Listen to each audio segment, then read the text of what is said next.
This is SpinCheck Live with Leonardo Puglisi.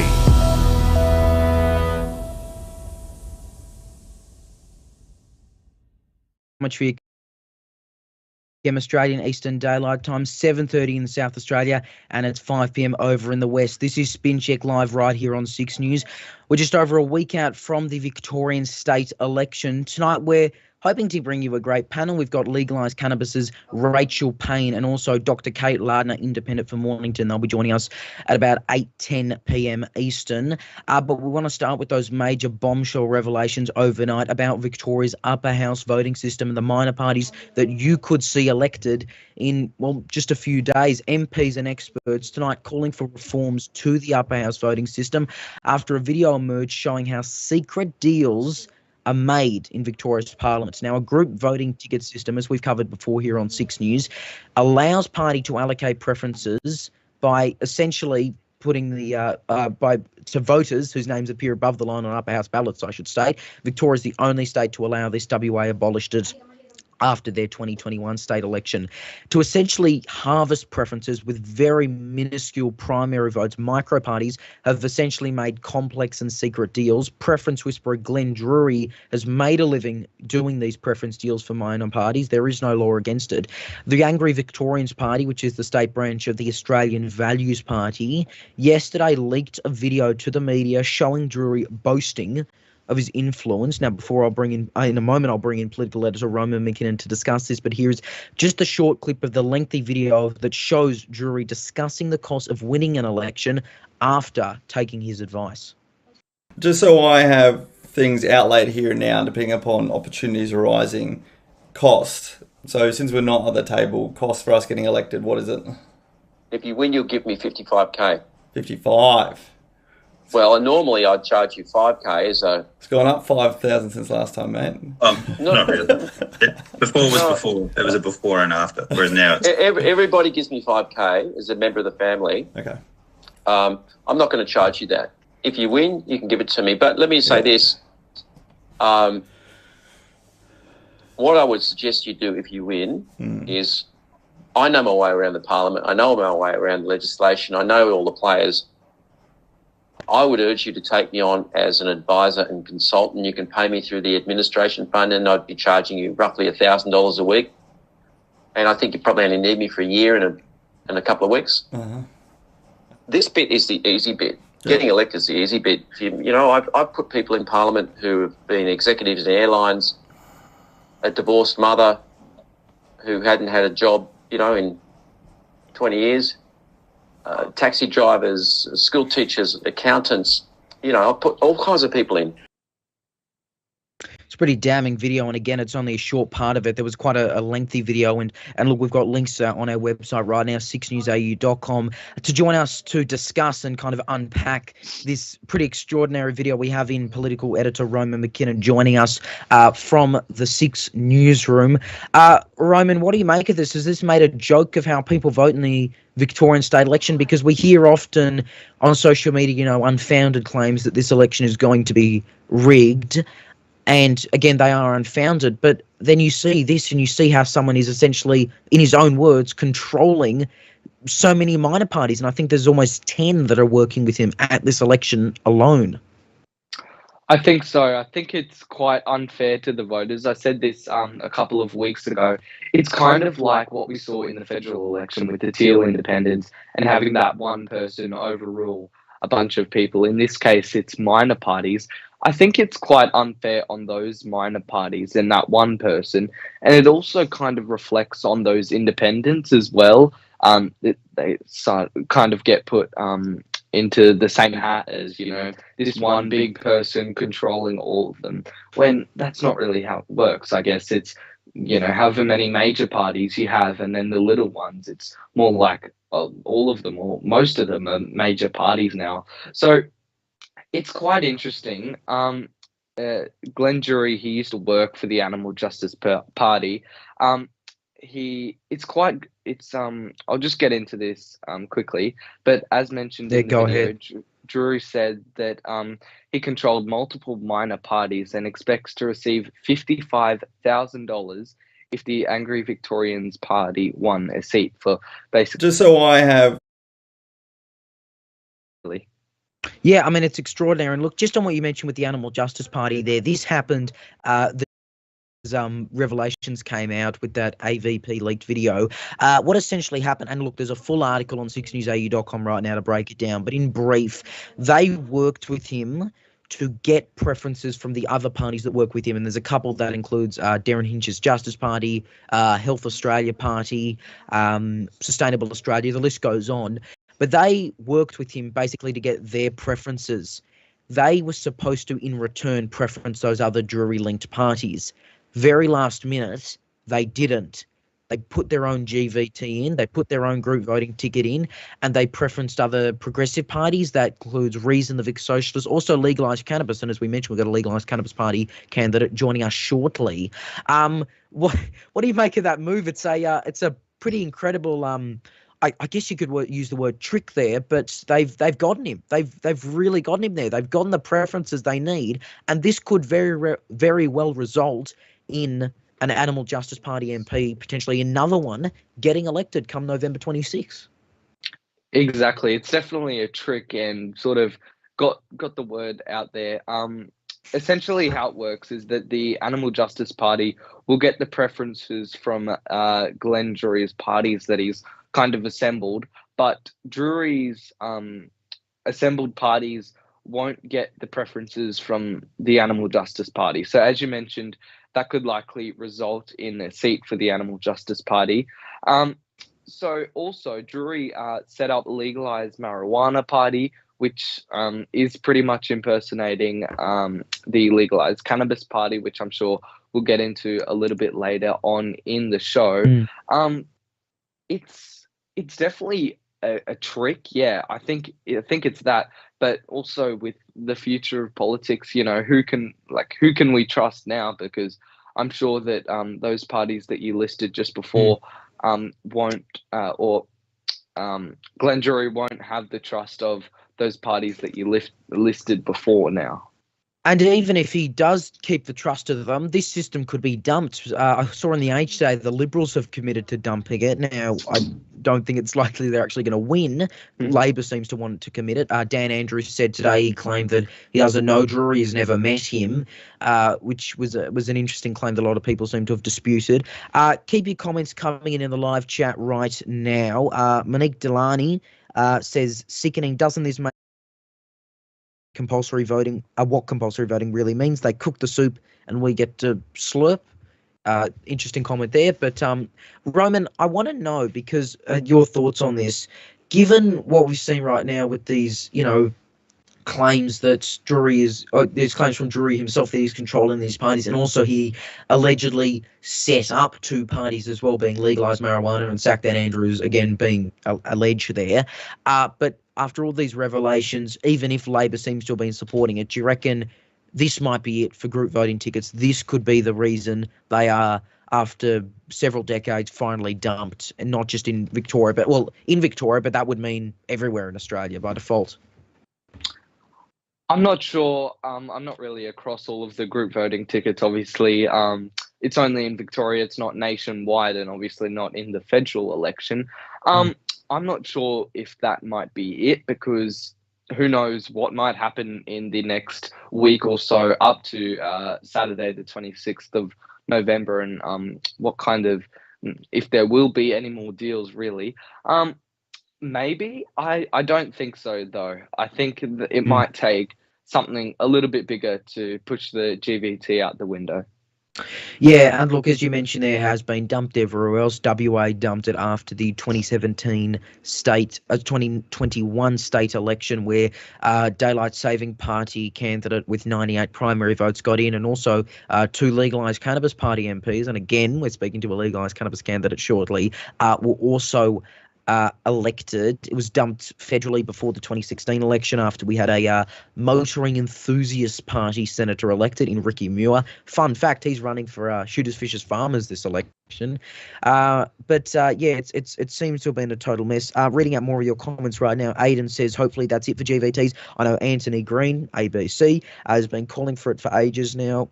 for it to go, and it's taken advantage of those who don't understand the complex system and don't know where their vote goes. Look, we have a video right now, part of our old live stream. Go check it out on YouTube right now. It explains how this system works. And again, but in very brief terms, you vote above the line, number one, your preferences are controlled. You vote below the line, a minimum of 1 to 5. You can do many more, but a minimum of 1 to 5, you're in full control of your preferences. Lower house, there are no preference deals.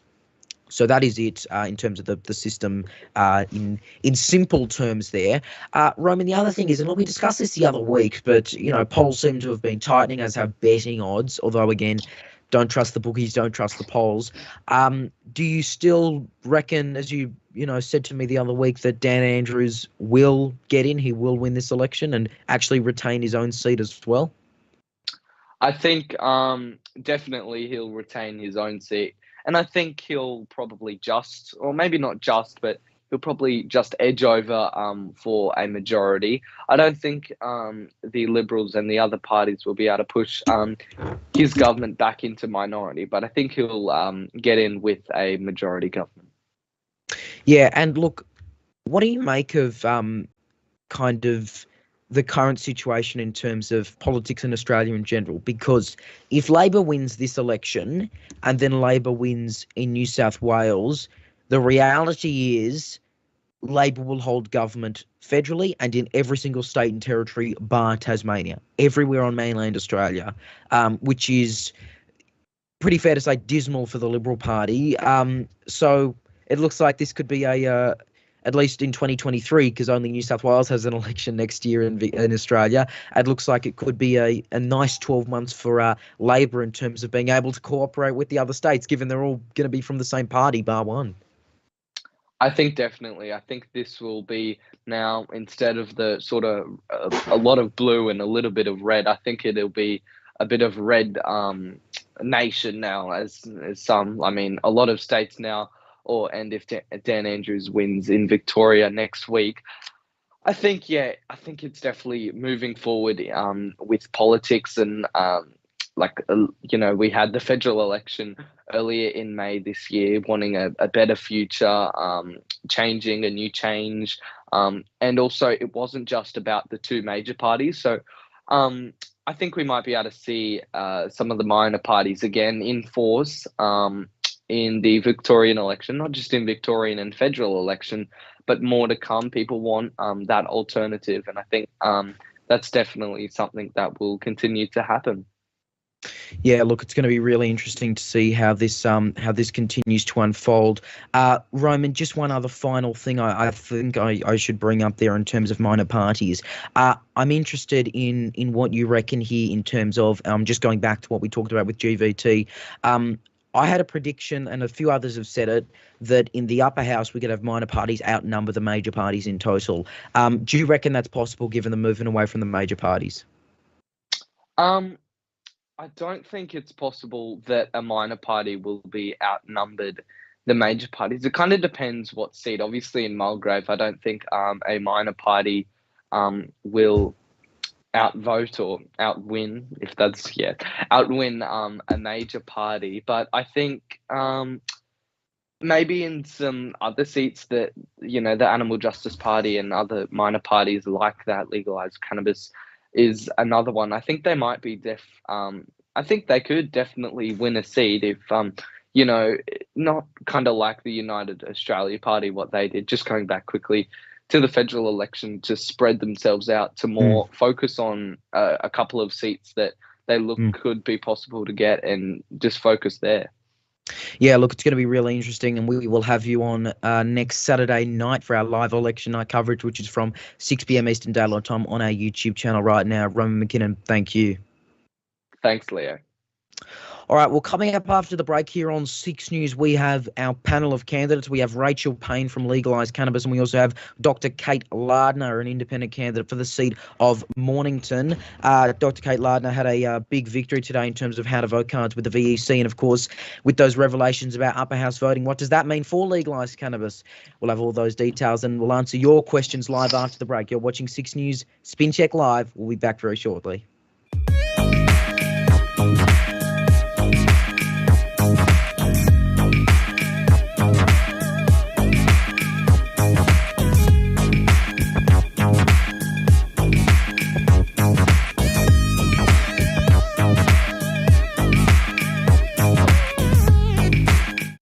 No paywalls, no sign-ins. SIXNewsAU.com is your one-stop place for all the latest breaking news, in-depth stories and exclusive reports. Plus, find out more about us here at Six News, who our team is and where we came from. That's all available right now. Head to our website, SIXNewsAU.com.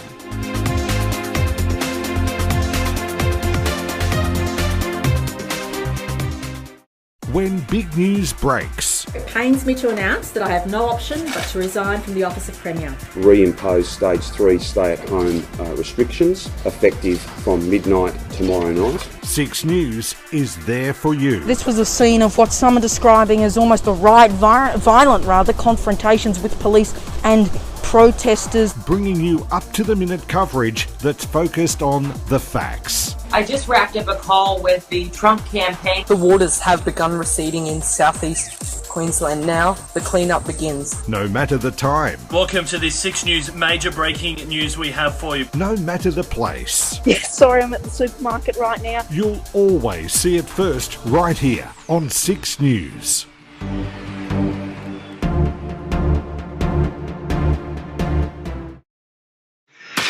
Every week, Leo Puglisi and Ivan Lung discuss the big stories that matter in a joint podcast that brings together the forces of two independent and unbiased news outlets. Lots of stuff to talk about, Leo, on the other side of the country as usual. Thank you very much, man. Always great to chat. Listen to East plus West. Available now exclusively for Patreon subscribers. Sign up for just $4 a month. Head to patreon.com/SIXNewsAU. Six News.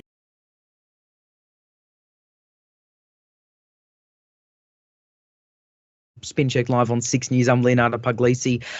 Obviously, as we just mentioned, there's some pretty shocking revelations about upper house voting in Victoria, but also a big win today for a number of so-called teal independent candidates. The VEC essentially having to backflip on their decision about banning how to vote cards that left boxes blank, bar number one for the respective candidate. One of those candidates that was affected and is now unaffected, I guess you could say, is Dr. Kate Lardner. She's an independent candidate for the seat of Mornington. And we also have from Legalise Cannabis running in the upper house, Rachel Payne. Thank you both for joining us. Great to be here. And Kate, I know you had an event only a few minutes ago, so it's great you've been able to join us now. I will start with you, though, because the VEC's decision, I spoke to Sophie Tawney from Q about this on Sunday. It was a pretty, controversial decision, but they've had to go, essentially against it now, and it looks like you will be able to run those how to vote cards that you initially wanted. What was your reaction to finding out that you were able to do that after that couple of days of pretty intense pressure from the VEC? I was very excited, and I think mainly because it's a win for democracy. The independents want to be truly independent, which means that we're not pushed into, favouring one political party over the other. In fact, our platform is that party politics is not working for our communities, and that's why we're running. So I think it was a real win for democracy, and it's setting the precedent now for future elections. We saw during the federal election that the donkey vote actually went down in the seat of Kooyong. And also we know that Susanna Sheed had taken the VEC to VCAT before and had lost on this issue. So I think it's all independents are celebrating at the moment. Yeah, and Rachel, great to speak to you. You're obviously running in the upper house for Legalise Cannabis. Now, your party had, despite not winning anything, some pretty good results federally. I mean, you almost knocked out Pauline Hanson. And then in WA, where group voting tickets are in play, you do have currently 2 MPs. They've been dumped now, by the way, GVTs, as we just mentioned a few minutes ago. How are you feeling about your own chances and your party's chances this election?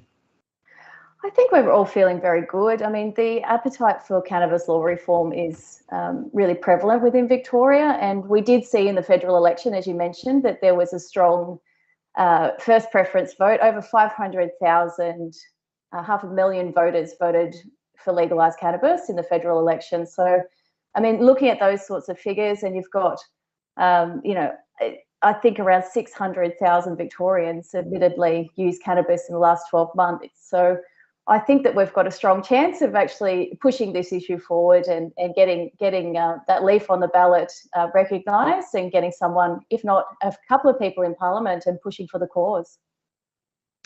Yeah, and look, by the way, to our viewers in the live chat, let us know your thoughts, let us know your comments. If you've got any questions for these candidates, have your say right now. Rachel, the other thing I think, as we discussed earlier, I do want to get your thoughts on this because it was obviously those revelations we saw from Glenn Druery overnight, that leaked video. Now, your party is not working with him. However, it was alleged by the Animal Justice Party that he set up the Legalise Marijuana Party, which had to pull out of the election after some objections from LCP. What do you make of hearing that he's essentially controlling a number of minor parties, and also based on some of his comments, doesn't seem to be a fan of you guys? Well, you know, that's okay. We've got lots of fans, so we don't mind not having Druery as a fan, that's for sure. But when Legalise Marijuana Party did put an application into the VEC, we were quite surprised as Legalise Cannabis because we are a community, we're a strong community. We're a big community of not only medicinal hemp growers and recreational social users, we're a community of advocates. And to see a party that came forward as Legalise Marijuana, we knew that it smelt fishy, something was off. So we investigated, we went to the registered address of the registered officer. It was an abandoned house. There was mail strewn all over the front lawn. It was a really amateur move. We didn't know who it was behind that, but we did put an objection in. Also, the name was way too similar to our party. It means the same thing, and anyone that is involved in the cannabis community knows that we no longer use that word marijuana. It just has too many negative connotations, too much negative history attached to it. So I did have to giggle, though, at the footage that you did provide of Druery saying to the Angry Victorians Party that, you know, why don't you just offer me a job if you get elected? And I mean, we've seen that happen time and time again with parties that he's worked with. So not concerned at all that we're not a fan of Druery's, that's for sure. Kate, we spoke a few months ago when you first announced your candidacy. Since then, we've obviously had a few candidates announced for Mornington. One of them is Jane Agatan, who's calling herself a real, not teal independent. How do you respond to claims you aren't a real independent based off, obviously, Climate 200 backing you and also the general teal movement, I guess you can say? Yeah, I think my platform is first and foremost a community independent. I was born here, I grew up here, and we've knocked on a record number of doors in our community talking to community members. So that's the platform I'm on. With regards to the colour teal, it's more of a identity with a movement that's trying to get women into politics and address climate change. So other than that, that's the extent of it. If people are calling it a party, if they're saying real, not teal, it doesn't really bother me or affect me because I know that the job we're doing is really important and it's building relationships within our community and it's giving people hope for a better way of doing democracy. So, yeah, I'm not really focused on it, to be honest. Fair. And look, Rachel, I'll ask you this question in a sec, but Kate, I may as well ask it to you first. We did see federally this really big movement away from the major parties, and it is looking like, based on the polls, and I don't trust the polls, but even just the feeling on the ground that people are really starting to move away from Labor, Liberal, Nationals. Are you feeling that based on, I imagine you've been out at pre-polling?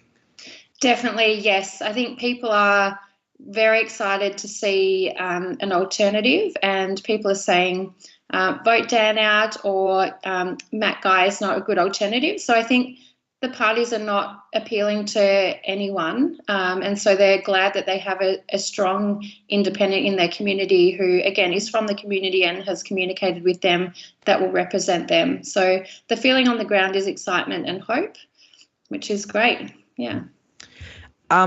Rachel, obviously, you know, as we mentioned, federally it seemed to be a big swing, obviously not just away from the major parties, but towards independence. Do you think there is room for, you know, a lot of minor parties to get in, especially when we know this system in Victoria could see so many elected? Is there something that, apart from your big policy platform being legalising cannabis, that does make you stand out amongst the crowd? Because I mean, I know the Greens, who obviously, you know, have been around for a few years longer, or maybe not, but they certainly have a bigger profile, with all respect.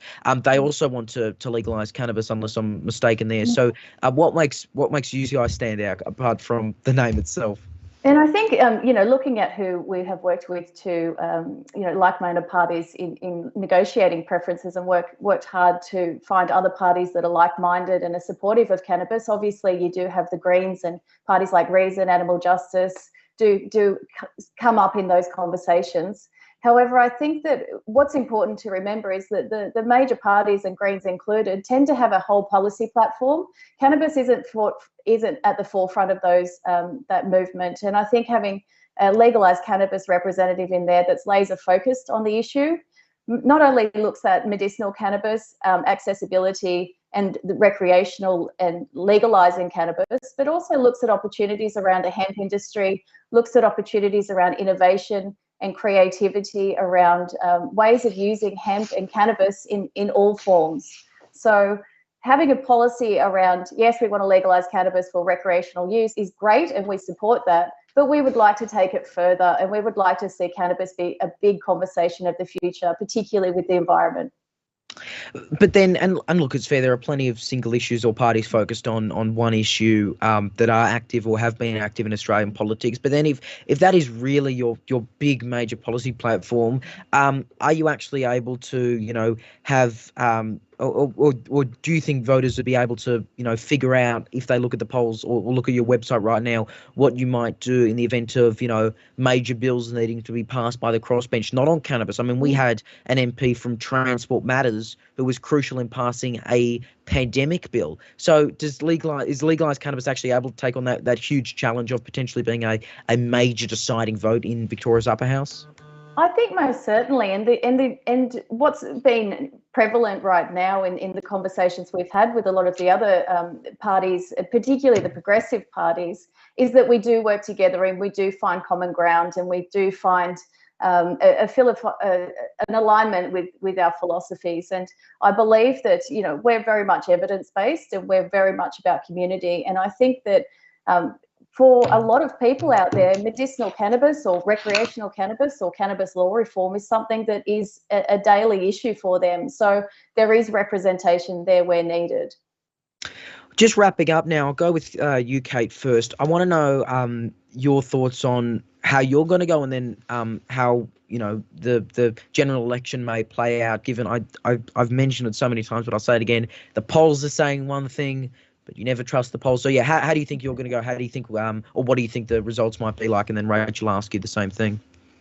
Yeah, I think it's going to be really close. I think it's a two-horse race between myself and the Liberal candidate. And I think we've had a Liberal local member in for the past 15 years and a Labor state government. So the local member hasn't been in government, and that's had restrictions on what they can do. So I think people are ready for change. So the polls are saying that we're in a really good position, but on the ground it's certainly feeling like that. And I think overarching that is the likely possibility of a minority government, and that gives independents even further power. So I think I'm having those conversations at the moment, and people are, they understand that prospect and how much our community can benefit from that.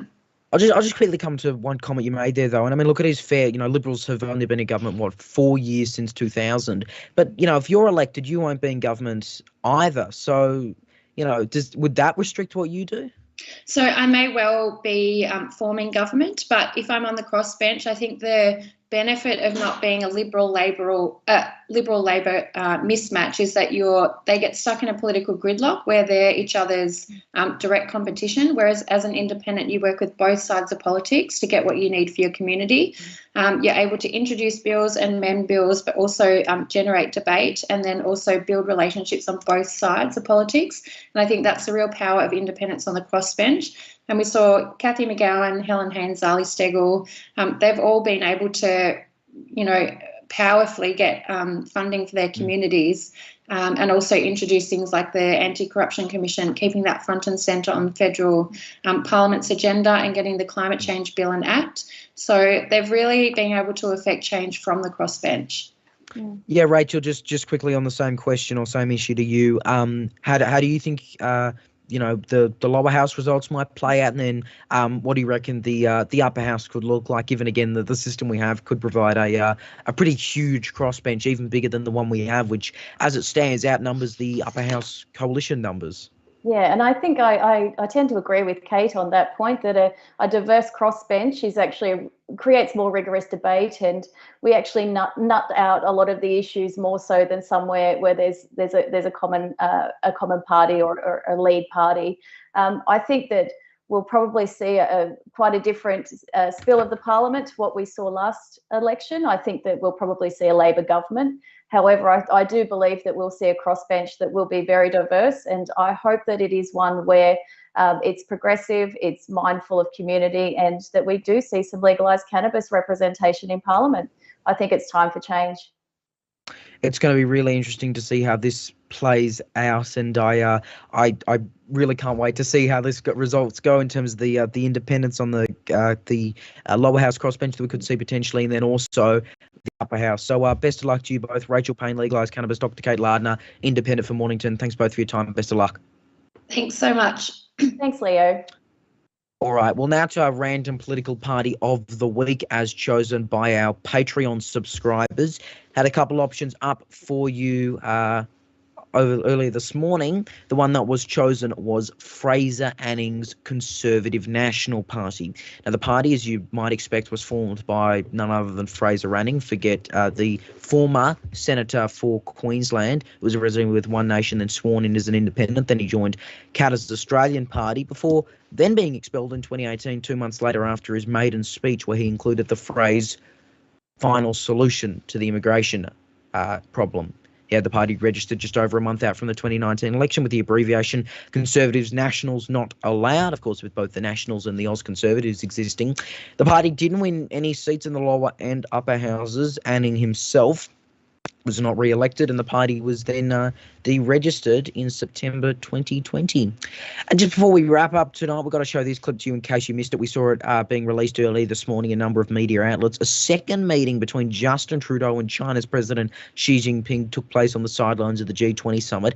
It was during this short encounter that the Chinese president expressed his dissatisfaction with the media coverage of their communications. According to Xi, their relationship was undermined because a previous conversation was mischaracterized. Mr. Trudeau says there is an open dialogue between Canada and China. A camera captured the exchange between the two leaders. Everything we discussed is then leaked to the paper. That's not appropriate. And that's not how the way the conversation was conducted.